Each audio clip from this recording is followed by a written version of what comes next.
Hey, Nicholas here from Search with Benefits. Today I'm gonna show you how to make an amazing chicken stock, the base for many recipes. But let's start from the beginning.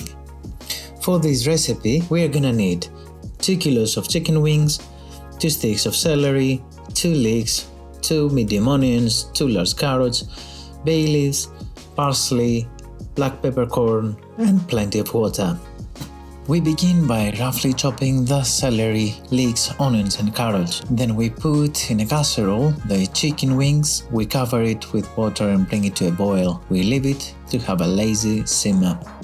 Every now and then we gently skim the foam that is gonna form on top.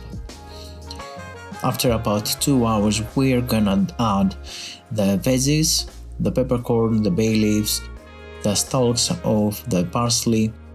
We are gonna make sure that they are in the water and we are continue simmering for about an hour.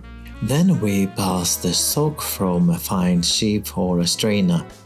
We leave it to cool down for about an hour and then we can store it in the fridge for about 4 days.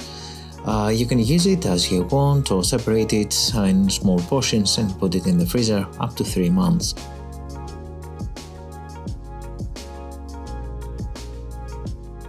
In the fridge you're gonna see a layer of fat forming on top. We remove this with a spoon, it's gonna be easier. We have no use for it. In the next video we're gonna see how we're gonna use this stock, making a nice chicken soup. Stay tuned in the channel, subscribe, like this video, it really helps. Share it with a friend. If you have any questions please leave a comment. And until next time, bye!